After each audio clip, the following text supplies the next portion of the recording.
Hello and welcome to Indian Standard Time. I'm Siddharth Vardarajan and my guest today on the show is Ibone Bengoetxea, Deputy Mayor of the Spanish city of Bilbao, a city that in many ways has become a metaphor globally for urban regeneration. Ibone, welcome to Rajya Sabha TV. Thank you very much. Hello. It's unusual that we spend half an hour on just one city in this program, but I think what has happened in Bilbao over the last 2 decades is such a miraculous transformation that the lessons from this ongoing experiment, I think hold immense value and fascination for Indian viewers. Give our viewers a sense of where Bilbao was 20, 25 years ago when this whole idea of regenerating the city took hold. Okay, we must go back to the 80s, or previously maybe to the 70s. The city was an industrial city with a lot of people coming from abroad and from other regions of Spain to work. The main industry was iron, steel and ship factories. With the bigger crisis of the iron, steel and the shipping factories, there were a lot of closings of those factories, a lot of unemployment. The city was cracked down. There were social problems.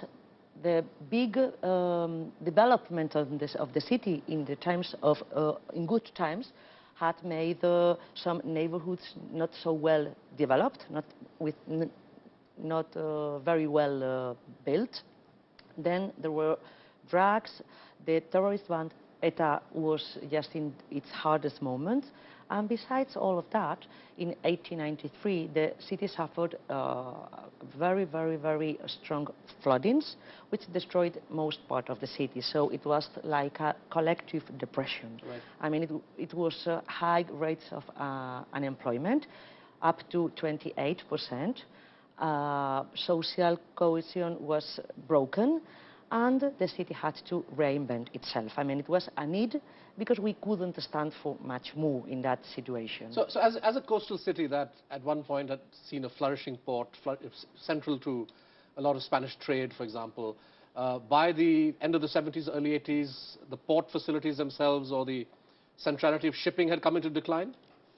Yeah, everything went bad. Right. Because we weren't competitive in the global world. Those factories were not competitive, so people was fired, and the result was that we had to change a mindset. Right. To create a new future. Right. For the city. Right. We'll come to the transformation in a second, but just to underline for our viewers, Bilbao is the largest city in the Basque region. Yeah. In many ways, a region that has been politically unsettled. It saw acts of terror back in the 70s and 80s, perhaps earlier. Its industrial base had come into decline, and by the end of the 70s, early 80s, we are looking at an urban disaster. Would that be too strong a word? Yeah, it was an urban disaster. It was an environmental disaster. Okay. It was even a social disaster. It was a collective depression. I mean, everyone was like so high dead. Unemployment rates, high crime rates, poor environment, yeah. Lousy housing. Yeah, I remember. I mean, I was a teenager in that period, so I can remember it quite well. Right. So sort of a walking example of an urban disaster. Yeah. So what happened then? I mean, how does the story take a turn for the better? The story begins with a need. I mean, and it begins with leadership. I mean, someone took a decision, and the decision was to begin with a change. So this was leadership within the city or within the Basque region or in Spain at the national level? Good leadership is always shared. I mean, you need people who lead, but those people must know how to manage with other people. So the city mayor and the city team lead this change, but also the Biscay government and the Basque country's government lead this change, and also the Spanish government helped to have this change made. So there was a big commitment, a political commitment. I mean, for a project to be done, you need the technical viability. I mean, you must draw something and that works. Then you must have the money, and then you must have the political viability. I mean, you must get people with you in the project. And in that moment, the most important decision that was taken was to change the traditional industry we were having that wasn't working into a knowledge-based economy. So the old traditional industry, so steel, shipping, to move away from that, which was anyway in decline. But in India, we're familiar with crises becoming an occasion for governments to change policy. There comes a time when you hit rock bottom. In India, 1990, 1991, huge foreign exchange crisis, which led to the government of the day deciding to open up the economy. What was the urban equivalent? What was the equivalent of that rock bottom when it comes to Bilbao? Was that one moment when leaders at the city level, at the provincial level said, look, enough's enough, we have to reinvent ourselves? Was it the floods? It was after the floods. Okay. Because everything was broken. I mean, but apparently the city was going on. But inside, there was a big hurt. Right. And the floodings made that hurt appear. I mean, a lot of people lost the shops, the restaurants, the flats, the cars. So that was like a catalyzer of the change, and the transformation began. We usually call it the urban transformation, but in fact it has been an urban and also social transformation. Okay. I mean, we can see the urban changes, you can touch them, they're tangible, but there have also been intangible changes, which are social changes in the mindset of the people and of the professional sectors in the city and in the metropolitan area. How important was regional autonomy for Bilbao and the Basque country, the autonomous region, in creating an environment that allowed the city and its leaders to reinvent themselves? It was one of the key factors, but not only that. In fact, the Basque country has a special agreement with the Spanish government, from which we're quite autonomous with the taxes we collect, right. And we maintain them, we keep them, and we invest them, and we use them for the policy we want. Yeah. Right. So we're quite autonomous. But it was not only one of the key factors. I mean, you can have the money, but it was also the type of economy we had. Consider that the average GDP of the Basque region is 130 over the 100% of the average of the European Union. And that was because our economy was based on industry, because Bilbao was an industry city in an industrialized region. And now we are not being an industry city, but we are a city in an industry region. I mean, we need industry. So the percentage of the industry and the services in the GDP is much bigger than the one of the construction and tourism. So it's quite stable and quite well based. And that industry is also diversified, and in sectors in which we know that we are competitive. So it's the autonomous economy, but also the type of economy we have. Right.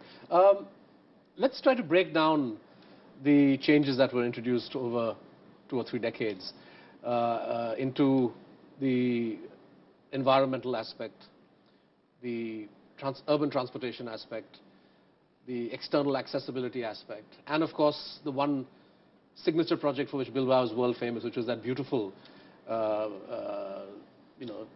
architecture that has gone into the Guggenheim Museum, yeah, that people in India and all over the world are familiar with. And let's start with the environmental initiatives. The river, the Nervion, was terribly polluted, brown. I've seen photographs of the way it used to be 30 years ago. Yeah. How did the city evolve a plan to replenish and rejuvenate this important river? First, let me tell you that there were many projects, but there was one vision, and that's important, because if I explain, it was the river, it was the culture, it was I don't know what, okay, things don't work like that. I mean, we had like one vision, one holistic approach, and then of course, then there are some axes in which you can work, and one of them was the environmental right. problem. The river had 0% of oxygen, and it's quite close to the sea. I mean, it's maybe 15 kilometers to the sea. So Bilbao City leads a consortium. So there was no life in the river in terms of... 0% of oxygen. And now we have some fishes, so you can see people enjoying it. Bilbao leads a consortium of the municipality of Bilbao and many municipalities around the city. And all of them share the costs and the incomes of managing the water supply for all the houses. So the Basque region took the decision not to let some industries to throw the chemics and the waste to the river, but all the people living in those areas with a special small tax added to the tax they paid for the water supply, cleaned the river. And nowadays, if you ask people from metropolitan area or even from Bilbao if they feel proud about what work, okay, they say the metro, of course, because that solved a lot of problems. But the other one they say usually is the cleanliness of the river. So you essentially eliminated all industrial effluents? Yeah. Untreated effluents going to the river were eliminated? Yeah. How long did that process take? I would say maybe 15 years. Till now that it's all... But you can appreciate quite quickly. I mean, you can see how the river changes from blackish brown to light brown to bluish brown and then to greenish blue and then it is. And of course aquatic life increases as you go along, recreational activities happen. Because it's a river which finishes in the sea, so the water flow which goes and enters, so some fishes from the sea enter and others go. Yeah, right. You can see sea life. You mentioned the vision, and I think that's important. Often in India when we speak of urban planning, or when we look at the manner in which urban planning and urban construction takes place, many government departments tend to operate in silos. Mm-hmm. So you have a slum rehabilitation wing, which doesn't necessarily talk to the urban transportation people. So you can have housing for poor people created in a part of the city that is not connected to public transport. Mm-hmm. I think the way in which Bilbao went about formulating its vision is interesting, it's important. The Bilbao Metropole 30, for example, or other, the private-public, who put these initiatives together? How did they function so that the voices of all stakeholders in the city were heard and were given equal weight? We did the traditional way. We used to do that way. I mean, each department went by to its space, and then there wasn't a project. But we realized that it was going to be good to have one unique vision, and that vision is long-term, medium-term, and daily basis, because you must give answers to the three stages. For the long-term basis, we had a special advisory committee with the stakeholders, with the academia, the university, with professional sectors, with the Institute of Competitiveness, who help us to make the future of the city, maybe 15, 25 years from now.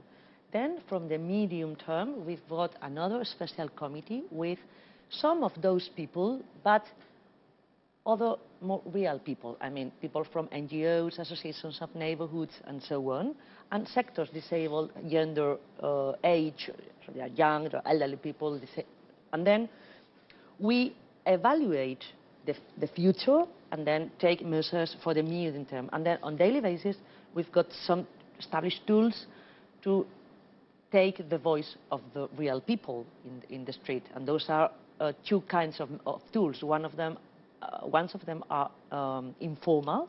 I mean, you can have an informal encounter with people and then listen directly to them. And and part of them are formal. They are structured and they have an administrative structure. Right. So from where did the idea for the Guggenheim spring from? This signature building that Bilbao is so proud of today and which attracts more than 1 million visitors every year. How did that happen? You want the truth? Absolutely, nothing but the truth. I think there was a bit of luck. I mean, the Guggenheim Foundation was looking for a settlement in Europe, and the settlement they were wanting, said them no. What was their first choice? I think they wanted in Nordic Korea and also in Italy. Okay. So they were refused twice. So somebody said no to them twice. So we were looking for something to help us to make that change of mindset. So you were already clear that as a city you wanted some kind of a signature project, some kind of a high prestige project? Yeah.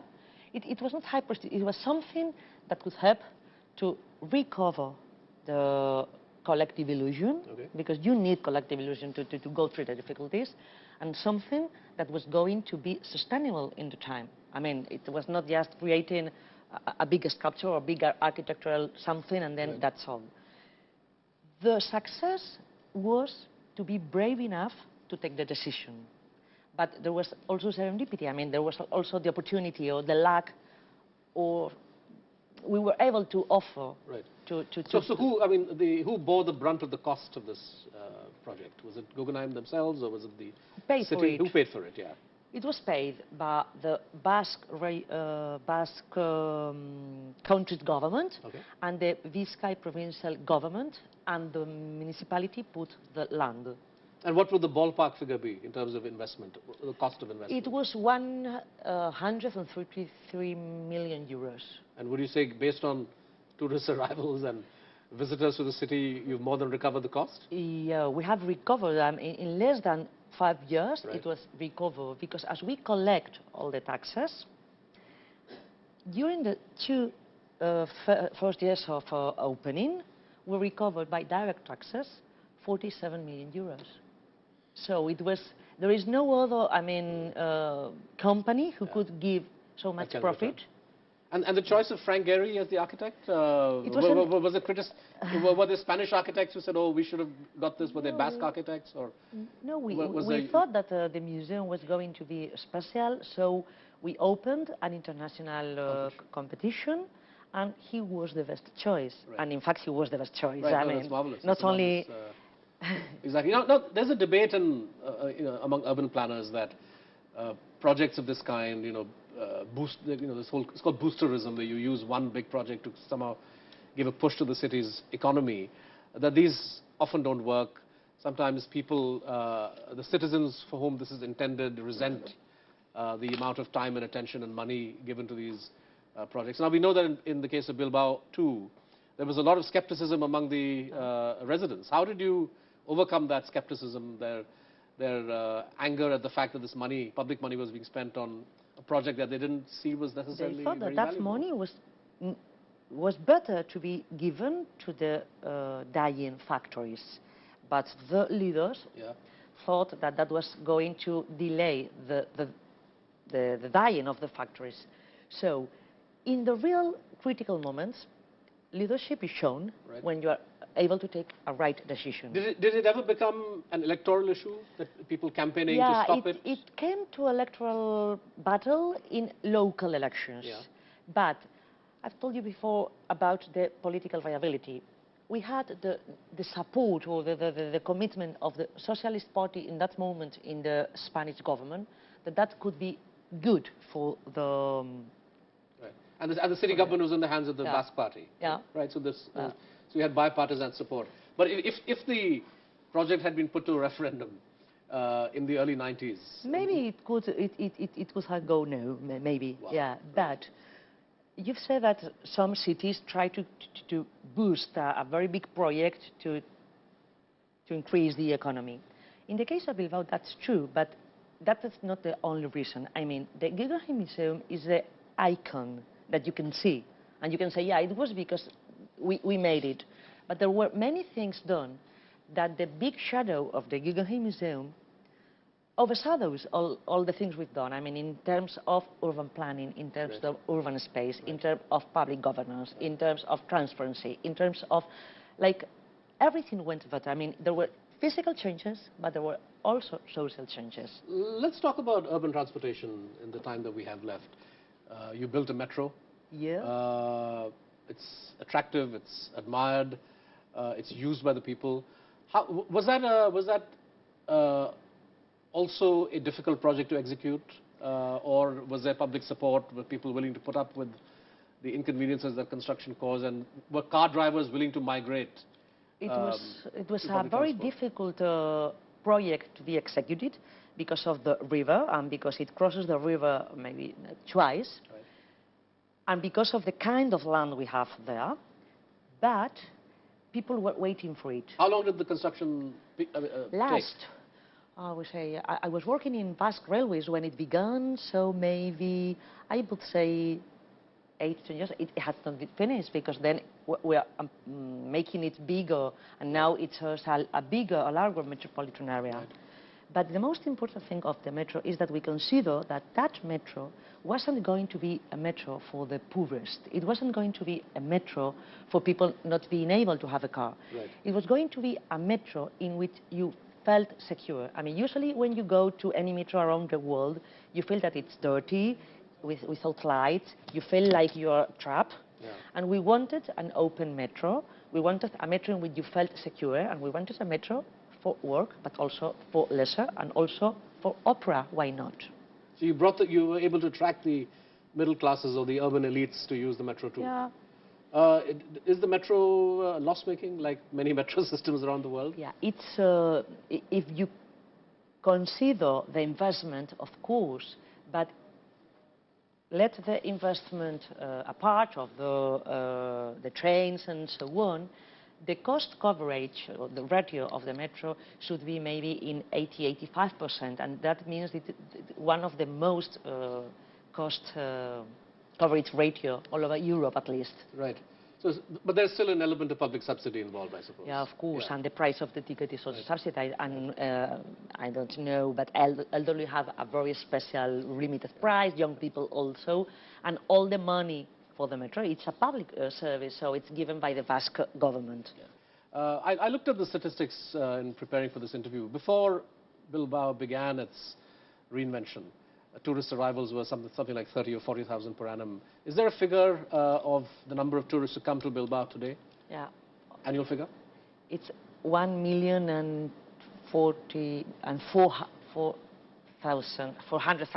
1.4 million. Yeah, that's the point. That's the point, yeah. That's a very impressive turnaround. It's no Yeah. wonder that the Yeah. mayor of Bilbao won the Best Mayor of the World award a couple of years ago. Yeah, in London, yeah. Is there much jealousy among other Spanish cities that Bilbao has somehow begun to outshine? I mean, Barcelona, Madrid, every place is famous. But No, I Bilbao, don't think there's jealousy, because we consider that we can learn from others, and I think we're being quite generous with our projects and with the projects of others. So we are receiving a lot of visits in which we learn from each other, and the same as we have come now here for offer our vision, we have also learned from what we've seen here. So I don't think other cities are feeling jealous. They are wanting to collaborate and to work together with us. before we finish, there must be some unfinished business as well as part of this 30-year project. What's next on the agenda in Bilbao in terms of urban renewal? Oh, we are waiting for the high-speed train, Okay. and then the city is in a hole, That's to connect Bilbao and Madrid. and with Europe. Okay. Yeah. Well, we're always looking to the north of Europe. Okay. So it will connect us, of course, with Madrid and with Seville, but also with Europe. Right. And then, as I was telling, the city is in a hole, and there is a new area of opportunity, the last one that remains there, and the architect Zaha Hadid will develop it. But it's very special because we are converting a peninsula in an island, and then we are trying to maintain the old houses restored, Right. and people living there, but create a new neighborhood with a very awarded architect. And it will be like a compact city in which you will have leisure, clean industries, a technological part, university, and common people, ordinary people. Right. That sounds exciting. Ibone Bengoetxea, thank you so much for joining us on Indian Standard Time. Thank you very much. That wraps up today's episode. If you do happen to visit Spain at some point in the next couple of years, Bilbao, I think, is definitely a destination that you have to take in. Do tune in next week, another guest. Keep watching RSTV.